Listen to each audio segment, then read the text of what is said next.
Hello, Queens. This is a random podcast episode. And actually, if you're watching this on YouTube, of course, it's a YouTube episode as well. Very random, very off the bat.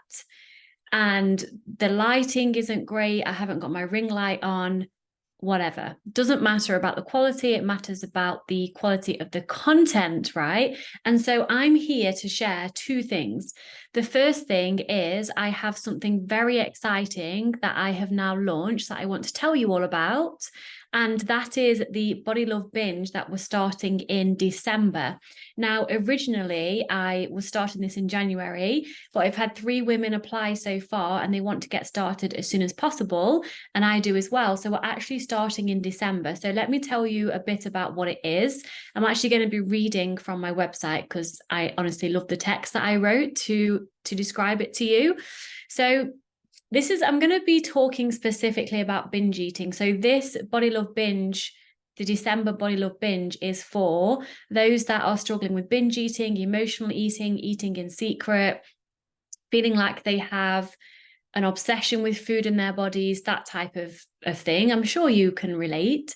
And so my question to start off this description of what I'm launching or what I have launched is, if trying to stop binge eating worked, wouldn't you have stopped in binge eating by now?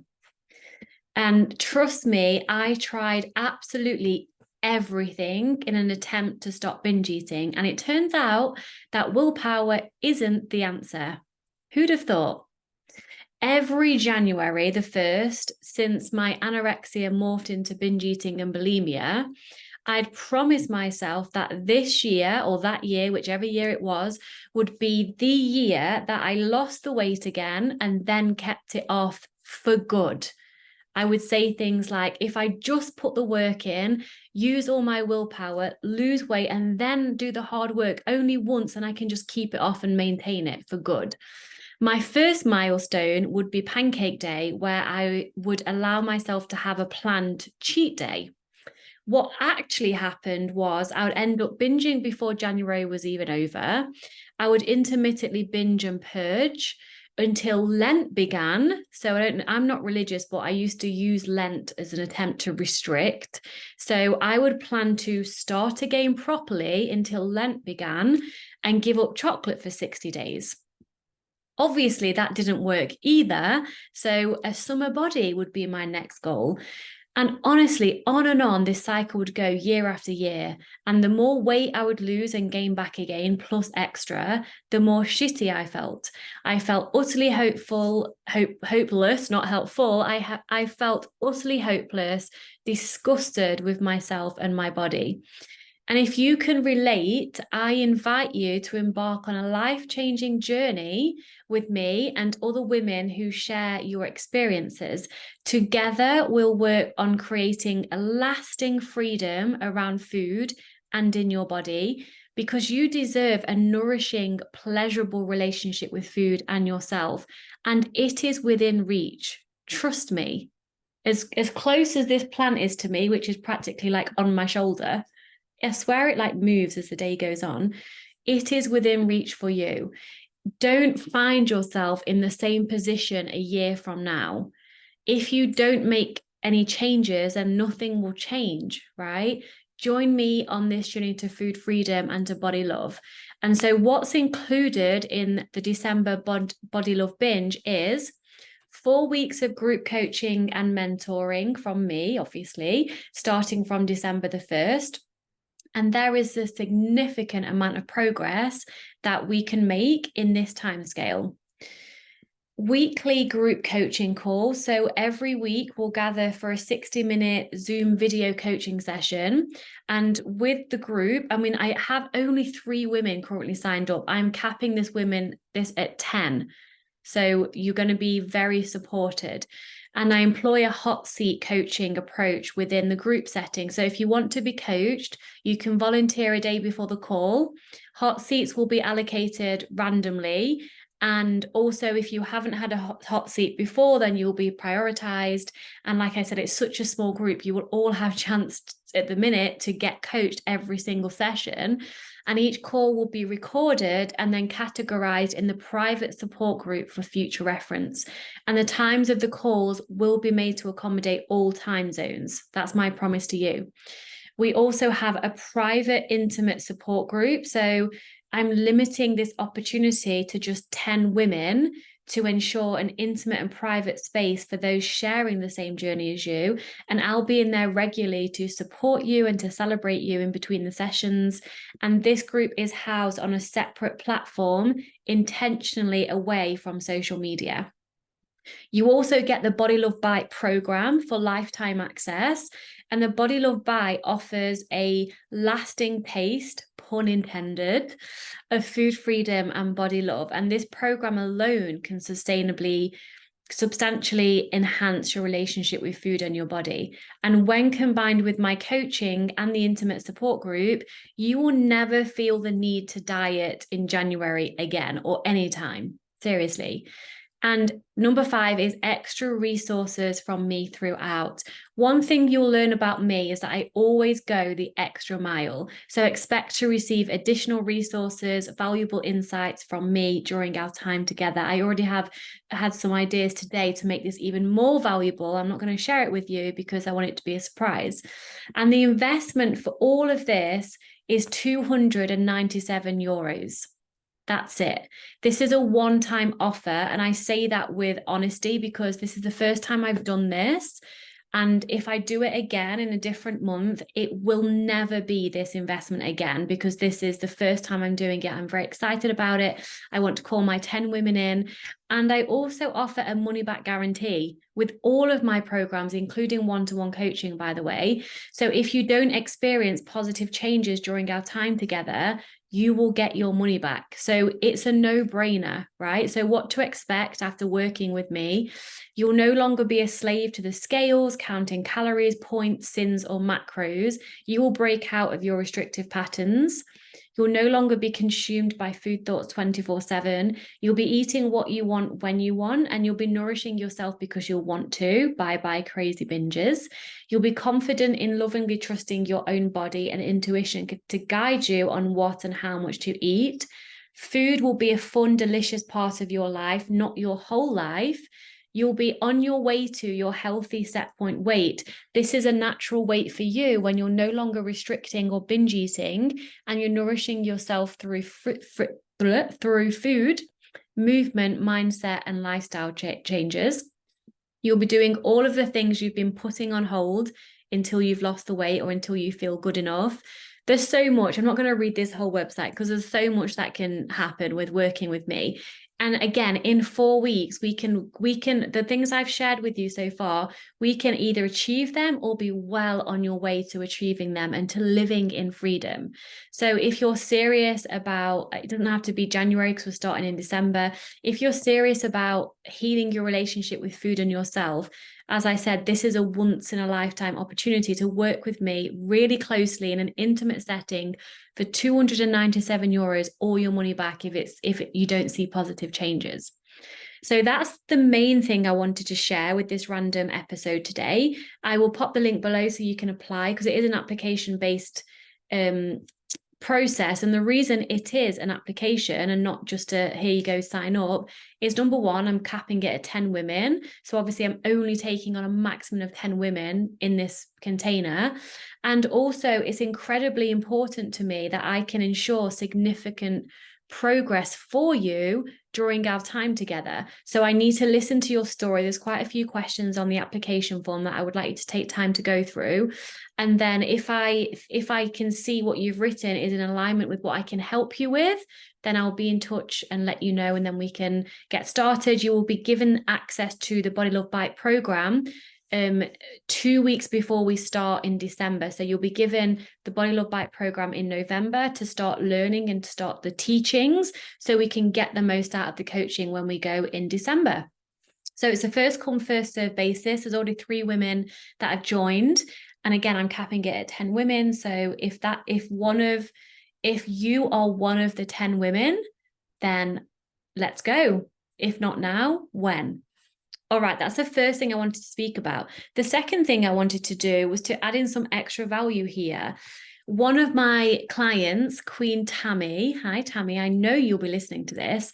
She said to me, can I give her some tangible things to say back to the eating disorder? So, of course, some of you may be able to identify the eating disorder as separate from yourself. Some of you may think the eating disorder is you. It doesn't matter. What I'm going to share is going to be beneficial either way. Here's the thing: you do not have an eating disorder. Your brain has an eating disorder. You do not have one. Okay. And so self-talk is everything in personal development, as well as trauma work and emotional work and all of that. Self-talk is so key, because your self-talk is your vocabulary for your brain. Meaning, the way you talk to yourself is the way you're training your brain to talk to you automatically. So, when people say you can control your thoughts, that's bullshit. You can't control your thoughts, because your thoughts come to you automatically from synapses in your brain. Your brain is wired to offer you thoughts when a certain situation or experience happens. Now, if you're rewiring your brain, and you do that through self-talk and through trauma release, and also including self-talk, then you're changing the way your brain gives you the automatic thoughts. So you're giving your brain a different vocabulary by talking to yourself in a logical, kind, compassionate, and understanding way. And so I'm going to read 10 things that Tammy sent to me, 10 things that the eating disorder in her brain says to her on a daily basis. And I've come back with a counter, not argument, because we're not arguing with the eating disorder. You'll see why when I start reading in a moment. She's basically sent me 10 things her eating disorder says to her. I've said what she can say back in return to the eating disorder. So I'm going to read out everything that she's written and what I would say back. And I hope this is beneficial for you. If it is, let me know. And if you want me to do more of this type of stuff, then I absolutely will. Okay, so number 1, eating disorder. You like what you're eating already. No need to change, especially eating higher calorie foods. You, the recovered version of you who wants to recover.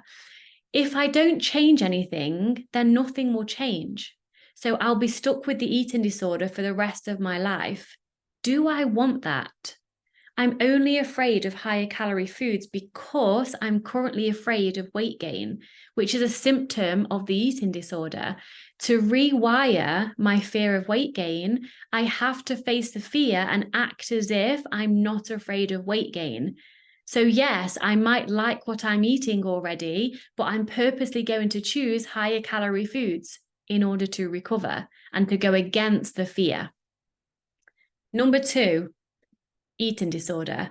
Are you crazy? Forget about it, even before she wants to start anything. You or Tammy. Yeah, you would love that, wouldn't you? To just forget about it and for me to follow your rules. You'll even make me happier and calmer in the moment if I do what you say, but you're actually killing me. If you don't succeed to kill me physically, I'll be emotionally dead living in this hellhole of an eating disorder. The fun thing is, I am crazy if I follow your rules, because you're dictating my life and keeping me in fear. The sensible thing to do is the opposite of what you're telling me. Number 3, ED. Too many calories, just put it down. And this happens to her when she's at the supermarket, the moment she picks up a protein bar that has higher calories. It also applies to any foods that are not approved by the eating disorder. So again, the eating disorder says, too many calories, just put it down. Your response: if I didn't have an eating disorder, calories wouldn't matter. Our bodies each have a unique set point weight that they will fight to get back to and stay at if we eat unrestrictedly. And in order to have a life without an eating disorder, I need to act like I don't have an eating disorder, because I cannot recover from an eating disorder whilst acting like a person with an eating disorder. And so I need to act like calories don't matter. I need to keep repeating this until I'm not acting anymore. They won't actually matter, especially because I'm doing inner child work and body image healing work with Victoria to heal the trauma around the weight gain. Number 4, ED. You are gaining weight. Watch out. Your response. What am I actually afraid of if I gained weight? What will happen? What if I gained weight and that could be the best thing that had ever happened to me? Because what if I gained weight and I gained food freedom? I gained weight and I gained peace. I gained weight and I gained more confidence in myself. I gained weight and I got my fucking life back. So what if I gained weight and I was committed to my body image and self-love work and I actually lived a better, freer and more peaceful life in a bigger body? I'll never know, will I, unless I choose recovery, rewire my fear of weight gain and act as if I'm not afraid of weight gain. Number 5, ED. What the hell were you thinking? How could you be so incompetent? Your response. I'm doing my best and that's enough. If I could do more or different, then I would. Hindsight is a fine thing, but we don't actually have that in the moment, do we? I'm human and I'm imperfectly perfect, imperfect. Messy and magnificent. Number 6, ED. You should know better, that's it. Tammy, you have a very dictative eating disorder voice. Your response. Well, I don't, and that's okay. I'm learning as I go. I'm human. I'm not a machine and I'm not God. Okay? Number 7, eating disorder. Too much fat, sugar, carbs, put it down. Your response. Again, this only makes sense to put it down if I want to stay in the eating disorder. Too much fats, too many fats, sugars, and carbs compared to what? Who decides that it's too much? The very fact that you've said it's too much is the exact reason why I'm going to eat it. Because food is not a threat. Food is nourishment and food is pleasure. Number 8, ED. Just go and get what you've always gotten and get out of here and go home. The ED says that to her when she's in the shop entrance. And then the eating disorder also says you have a lot to do at home. Response. If nothing changes, nothing changes. What am I committed to? The eating disorder or freedom and self-love? I teach myself through my behaviors. So what do I want to teach myself? Recovery or freedom? Number 9, ED. You have a lot of those bars and snacks and meals at home right now. Finish those low-calorie ones, then you can get new stuff. That would just be a waste. Response. What is a waste is one more second following your rules. You're just attempting to delay my recovery. I can eat these bars in the future. I can give them away. Who cares? You know what's more important? Is recovering from this hellhole of an eating disorder, not wasting bars. Number 10, eating disorder. When are you going to eat those? How can they fit into what you're eating now? What about the ones we still have? No, not today, not getting anything today, or you could get a few more of the ones you just always have. Response. I'm going to eat these today, and I'm going to eat these tomorrow, and then the next day, and then the next day. And you know why? Because I'm committed to recovery, not the eating disorder. And recovery includes doing the opposite of what the eating disorder rules are and running into my fear with love and compassion and courage until I teach my brain that there's nothing to be scared of. So those were 10 examples of what I would say back to my old eating disorder brain, or Tammy's in this case, her eating disorder brain. And then that's what recovery looks like day to day, including, because it's not just mindset stuff, right? It's including self-love, body image, trauma healing, inner child work. It's both and you need both of them to get to the roots of it all as you take the action and use those mindset shifts that I've shared with you. So let me know if this helps. Again, if you want to join us in the December Body Love Binge, we start in a couple of weeks because you'll be given the modules to start working through. 297, I think I've said that already. Money back if you don't think it's going to work for you, or you don't think it's worked for you. And I can't wait to meet you. So hope you enjoyed this random episode, sending you all so much love, and I'll see you on the next one. Mwah.